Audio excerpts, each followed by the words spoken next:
She leaned in closer than she needed to, her voice low enough that I felt it more than heard it. Someone might hear us. The air between us tightened, like the pause before a secret gets spoken out loud. I should have stepped back, made space, but instead, I whispered the only thing that came to me. Then we'll be quiet. I'd never thought of her that way until that night. Or maybe I had, in the little moments I'd buried so deep they felt like accidents. The way her laugh caught in her throat when she was trying not to smile too much. The way she pushed her hair behind her ear when she was pretending not to notice someone looking at her. She wasn't just my friend's mom anymore. Not when we were alone like this. The house was quiet, except for the hum of the fridge and the soft tick of a wall clock somewhere in the background. My friend had gone out. A quick errand, he'd said, leaving me in the kitchen with her. She wore a loose cardigan over a faded shirt, something casual, but on her it looked deliberate, like it had chosen her instead of the other way around. She moved differently than women my age. Slower, more certain, as though the air bent around her pace. When she set her glass down, her hand brushed mine. It could have been nothing. It should have been nothing, but I didn't pull away. Neither did she. The touch lingered, not long enough to be obvious, but too long to ignore. "Your friend will be back soon," she said, her eyes staying on my hand a fraction longer than necessary. I nodded, but the truth was, I barely heard her words. I was too focused on the space between us, the distance that kept shrinking in small, invisible ways. The way she leaned against the counter instead of stepping away. The way her voice dropped, softer than before. The room seemed smaller, as if the walls had pulled closer, narrowing us into the same orbit. I could smell the faint scent of her perfume, something floral, grounded with something warmer I couldn't name. It clung to her sweater, to the space between us. She tilted her head slightly, like she was searching my face for something I hadn't said. My chest tightened under her gaze. "You're too quiet," she murmured. I gave a small laugh, my throat dry. I don't know what to say. Her lips curved. Not quite a smile, not quite not. "Then don't." The silence that followed wasn't empty.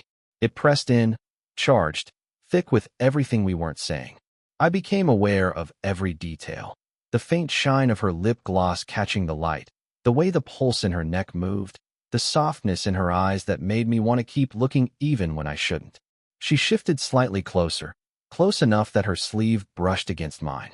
My hand twitched, almost reaching for hers, but stopping just short. "Do you know what you're doing?" she asked quietly, almost like she was asking herself. I swallowed hard, my voice catching. "No. Do you?" Her laugh came soft, breathy, unfinished. She shook her head. "Not anymore." The clock ticked again. Somewhere outside, a car passed, headlights flashing through the blinds before fading away. In that half-light, she leaned in just a little, her breath warm against my cheek. And that was when the front door handle rattled. We froze. Her hand gripped the counter. My heart pounded so loud it felt impossible that whoever was coming in couldn't hear it. She turned to me, eyes wide, lips parted, caught in the same space between wanting and stopping. The door opened. The door swung open, and just like that, the spell broke. My friend's voice carried from the hallway. Something casual about the traffic, about being gone longer than he thought.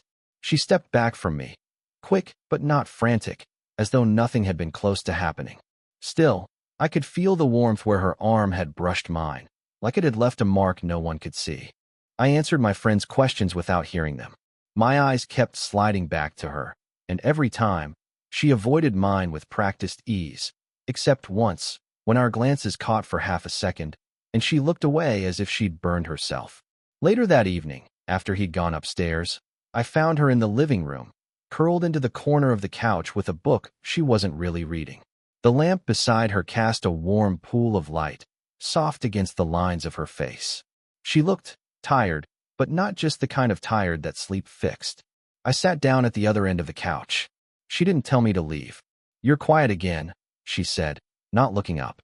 "I don't want to bother you." "You don't." The words came quickly, sharper than she meant, and she softened them with a small exhale. "I'm just used to quiet, that's all."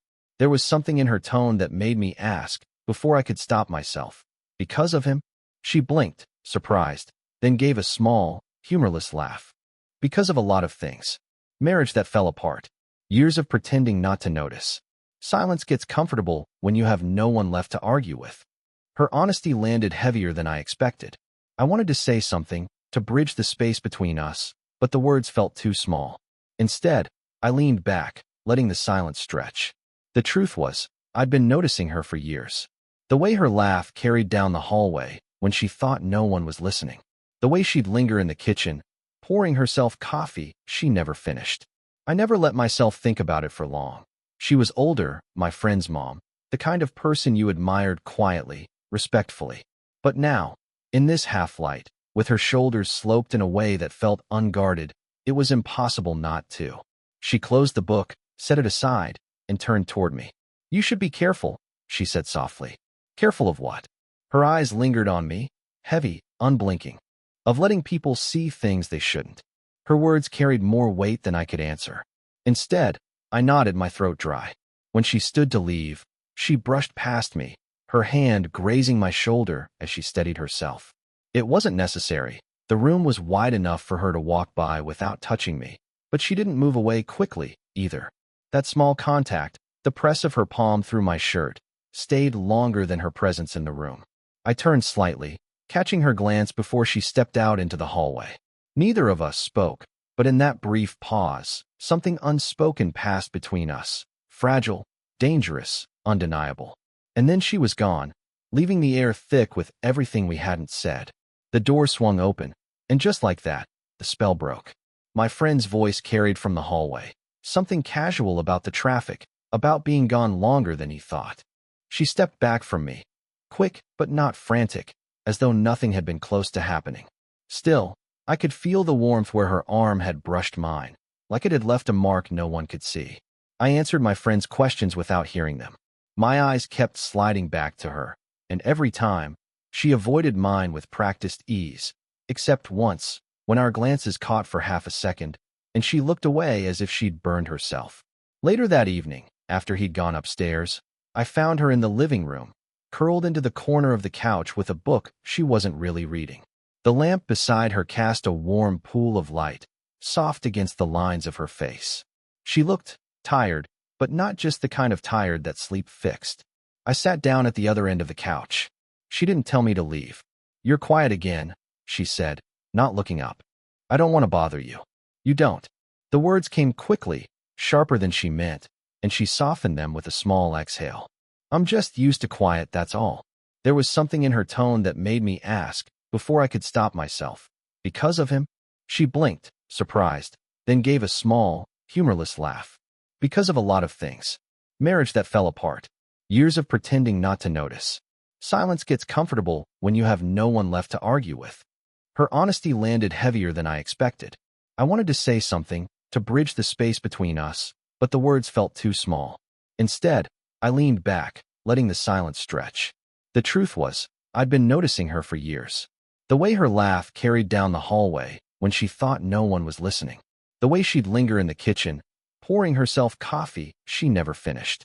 I never let myself think about it for long. She was older, my friend's mom, the kind of person you admired quietly, respectfully. But now, in this half-light, with her shoulders sloped in a way that felt unguarded, it was impossible not to. She closed the book, set it aside, and turned toward me. "You should be careful," she said softly. "Careful of what?" Her eyes lingered on me, heavy, unblinking. "Of letting people see things they shouldn't." Her words carried more weight than I could answer. Instead, I nodded, my throat dry. When she stood to leave, she brushed past me, her hand grazing my shoulder as she steadied herself. It wasn't necessary. The room was wide enough for her to walk by without touching me, but she didn't move away quickly, either. That small contact, the press of her palm through my shirt, stayed longer than her presence in the room. I turned slightly, catching her glance before she stepped out into the hallway. Neither of us spoke, but in that brief pause, something unspoken passed between us. Fragile, dangerous, undeniable. And then she was gone, leaving the air thick with everything we hadn't said. I tried to stay away. I told myself it was safer, cleaner, easier. But distance only sharpened the ache. Every silence became an echo of her voice. Every night, I found myself imagining the shape of her standing too close, the way she whispered things she shouldn't. When I showed up again, she didn't hide her surprise. "You shouldn't be here," she said, voice steady but her eyes betraying something else. That same flicker I'd seen before, that pull neither of us could name without breaking it open. I know, I said, but I couldn't stay away. Her breath hitched, subtle, but enough. She closed the door slowly, almost reluctantly, as if keeping the world out might buy us a little more time. The living room was dim, only the lamp by the couch casting a low glow. She stood there, arms folded, a shield against something she didn't want to admit. "Do you even understand what this would mean?" she asked, softer now. "Yes." She shook her head. "You don't. People will talk. They'll judge. And her voice faltered. "I've spent years being careful." I stepped closer, not touching her yet. "Then tell me to stop." Her lips parted, but no words came. The silence between us cracked. I reached up slowly, brushing a loose strand of hair from her face. My fingers lingered longer than they should have, tucking it behind her ear. Her eyes closed for half a second, just enough for me to feel the shiver run through her. When she opened them again, I was too close to step back. "You don't make this easy," she whispered. "Neither do you." Her laugh was short, shaky, undone. She leaned against the wall behind her as if she needed it to hold her up. I placed one hand just beside her head, close enough to feel the warmth radiating off her skin. Her perfume, soft and floral, filled the air between us. I could hear the quickness of her breath, feel the rise and fall of her chest so near mine. "This is wrong," she said, but her voice cracked on the last word. "Then why are you still here?" Her eyes flashed, hurt and longing colliding at once. "Because I don't know how to stop wanting it." The words hung there, heavier than any touch. My hand slid down, fingertips grazing her arm, her wrist, until I felt her pulse jump beneath my thumb. "Say it again," I whispered. She looked up at me, trembling but unyielding. "I don't know how to stop." I leaned closer, my mouth just inches from hers. The air vibrated with the inevitability of it, the edge we'd been circling for too long. Her hand lifted, brushing against my jaw, the gentlest touch, the clearest permission. And then, a knock at the door. We froze. Her hand fell away, but her eyes stayed locked on mine, wide and breathless. Neither of us moved. The knock came again, sharper this time. She swallowed, whispering just loud enough for me to hear. "If you open that door, everything changes." The knock echoed a third time before she pulled away, her breath uneven, her hands tightening at her sides. I opened the door. My friend stood there, annoyed but casual, holding a forgotten bag of groceries. "You were here?" he asked, surprised. "Yeah, I managed." My voice felt too thin, too flat. He brushed past me, muttering something about traffic, but in that moment I caught her eyes. Sharp, alert, almost pleading. She looked at me as if every sound might betray us. Later, when he'd gone upstairs, the tension spilled back into the room like smoke that had been trapped too long. She stood at the counter, arms braced against it, not moving. "I can't do this," she said, though her voice trembled. "You already are." Her head dropped, hair falling loose around her face. "You don't understand. He knows.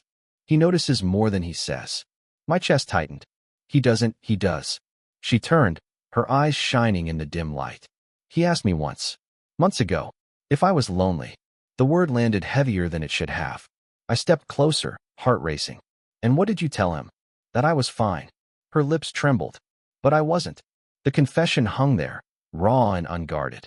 I couldn't move, couldn't speak, until she stepped past me, brushing my arm with hers. The contact made me shiver, though she barely touched me. "You make me forget," she whispered, almost angrily. "Forget how dangerous this is. Forget what people would say.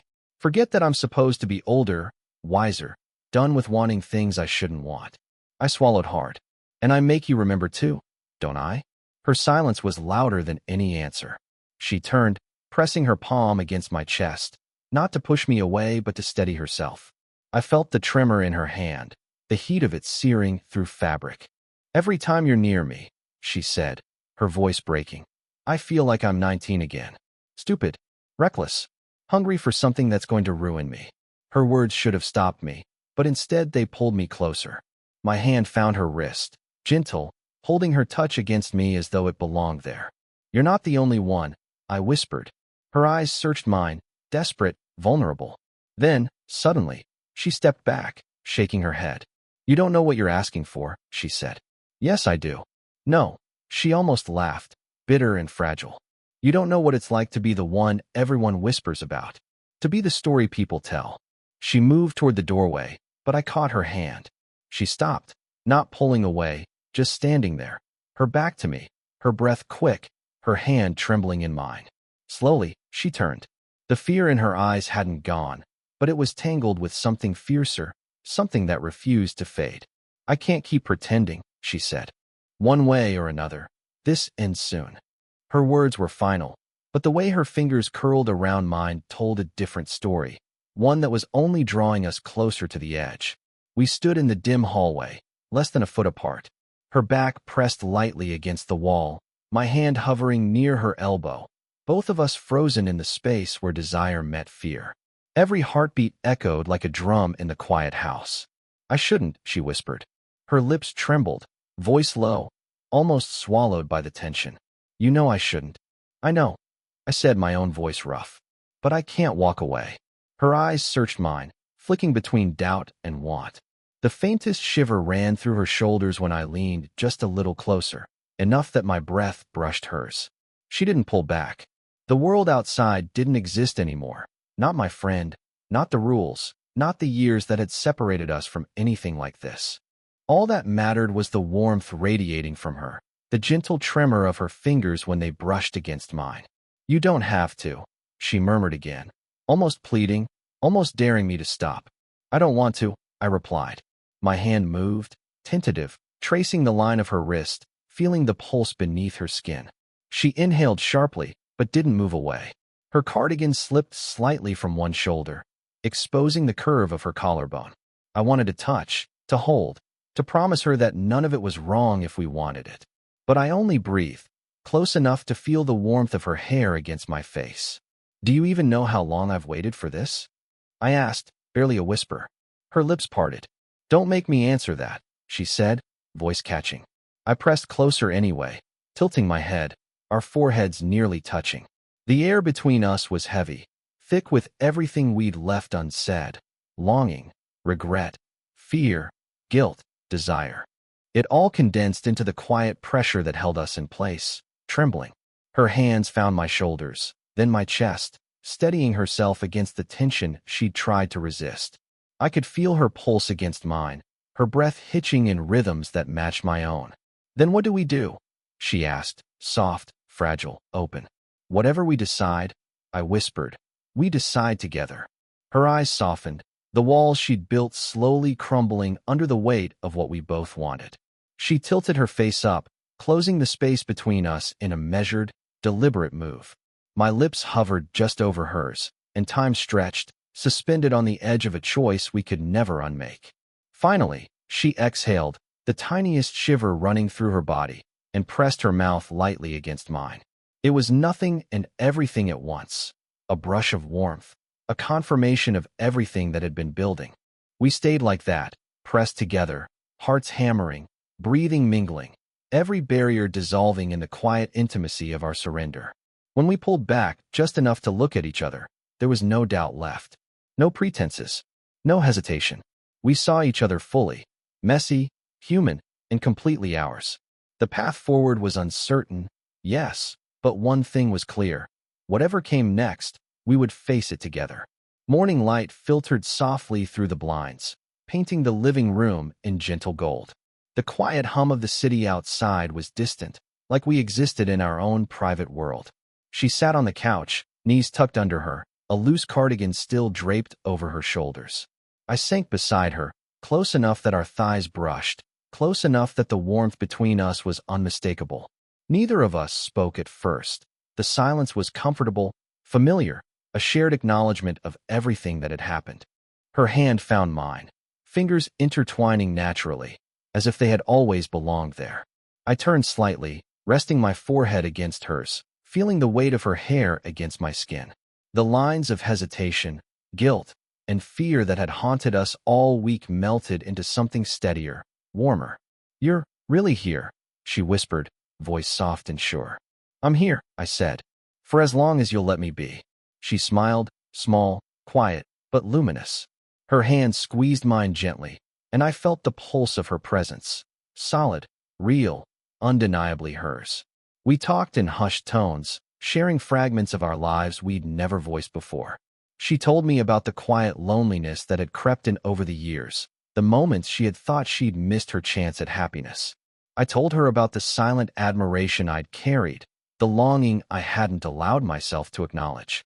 There were no lectures, no over-explaining, just honesty, messy and human, folding itself into the space we had created together. Every glance, every brush of her fingers against mine, carried the intimacy that words alone couldn't convey. She leaned against me, the weight of her body warm and reassuring. I wrapped an arm around her shoulders, pulling her just slightly closer, and she rested her head against my chest. The rhythm of her breathing settled into mine, a quiet harmony after the chaos of weeks past. "I never thought it could feel like this again," she murmured. "You make it easy to forget the rest," I replied, lips brushing the top of her head in a gentle kiss. The afternoon stretched lazily, filled with quiet laughter, small touches, and the comfort of knowing that we didn't have to pretend anymore. Age, social expectations, past mistakes, none of it mattered here. What mattered was that we had found something rare, fragile, and entirely ours. When I finally looked at her, eyes meeting hers fully, there was no doubt, no hesitation, no fear, only clarity, warmth, and the promise of more. Our hands stayed intertwined as the sun dipped lower, painting the room in soft amber. Foreheads pressed together, breaths mingling, hearts still racing but steady. We didn't need grand declarations. Every look, every touch, every quiet laugh said it all. And in that moment, with the world outside fading into irrelevance, we were simply two people who had found each other, messy, human, and entirely complete. Did you enjoy the story? What kind of stories would you like to hear next?